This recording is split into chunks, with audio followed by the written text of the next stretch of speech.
হরে কৃষ্ণা, রাধে রাধে বন্ধুরা। আমাদের বৃন্দাবন প্রেমিতায় চ্যানেলে আপনাদের সকলকে স্বাগত। সকল বৈষ্ণব ভক্তবৃন্দের চরণে আমার প্রণাম। আপনারা সকলে কেমন আছেন? আশা করি রাধা মাধবের কৃপায় সকলেই ভালো আছেন।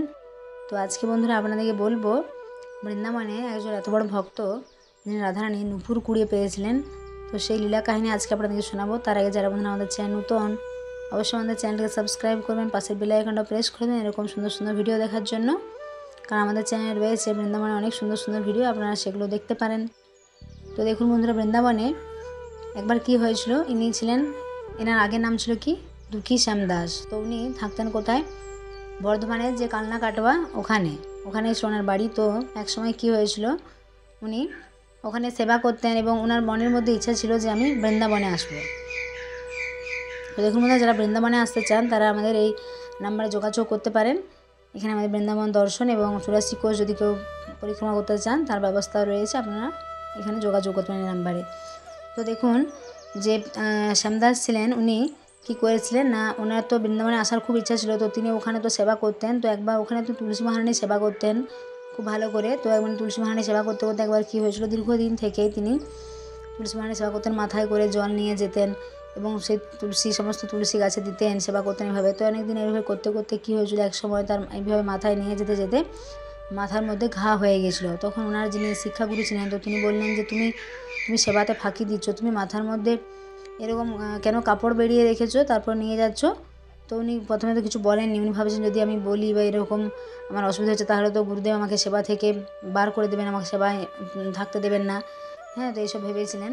তো তারপরে উনি গুরুদেব বলছেন তোমার পাগড়ি খোলো। তো উনি জোর করে সেই খুলে দিলেন, তখন দেখলেন মাথার মধ্যে অনেক ঘা হয়ে গেছে। তো উনি দেখুন কতটা ভক্তি করে সেবা করছিলেন, যে এত মাথার এত কষ্ট যন্ত্রণা হওয়া সত্ত্বেও তিনি কিন্তু সেবায় কোনো ত্রুটি করেননি। তো তারপরে ওনার গুরুদেব বললেন যে হ্যাঁ, তুমি সত্যিকারে বৃন্দাবনে যাওয়ার যোগ্য, তুমি যাও, ওখানে গিয়ে তুমি সেবা করো। তো উনি তারপরে এসেছিলেন এখানে বৃন্দাবনে। তো এখানে বৃন্দাবনে সেবা করতেন। তো উনি করতেন কি, প্রতিদিন এখানে ঝাড়ু দিতেন এবং উনি মনে করতেন যে বৃন্দাবন রাধাকৃষ্ণের স্বরূপ, এখানে তিনি খুব ধীরে ধীরে ঝাড়ু দিতেন।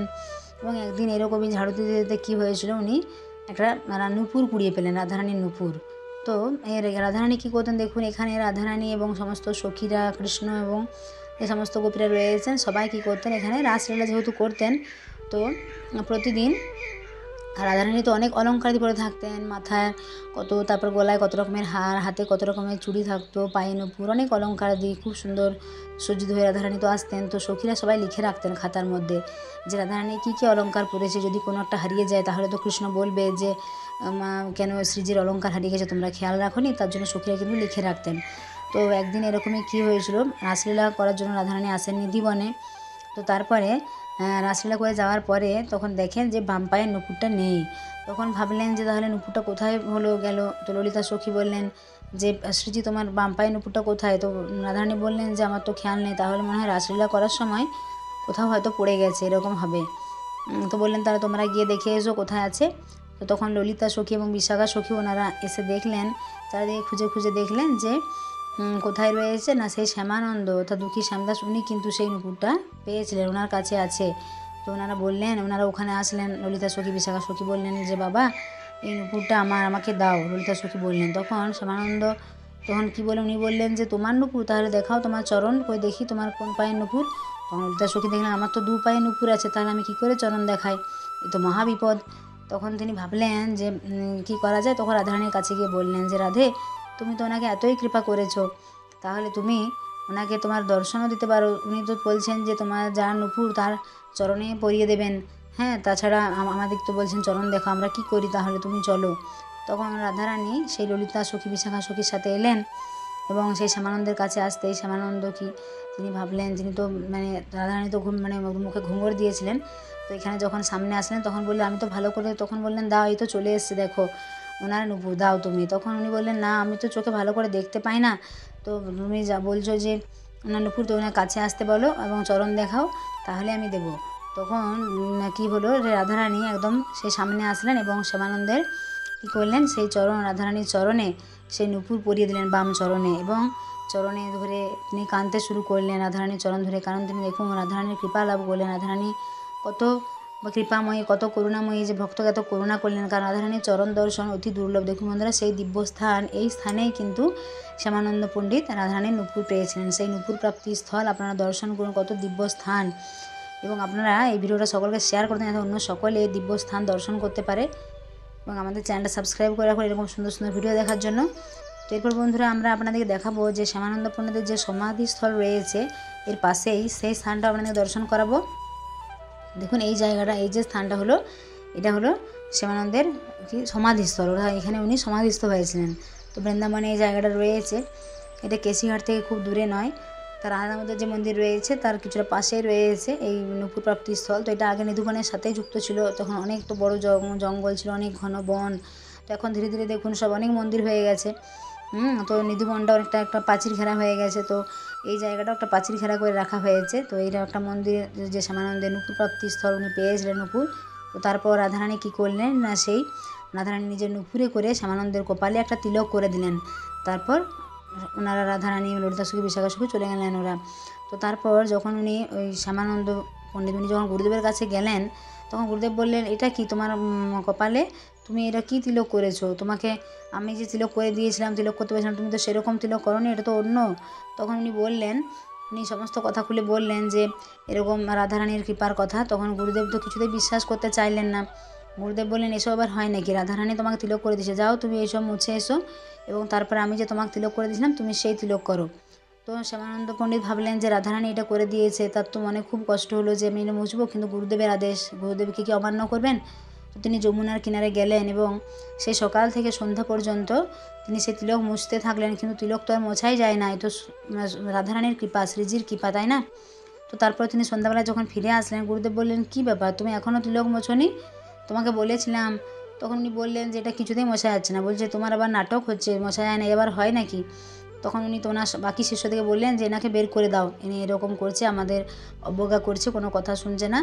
তো তখন উনি বললেন যে না, আমি সত্যিই বলছি, এটা কিছুতেই মোছা যাচ্ছে না।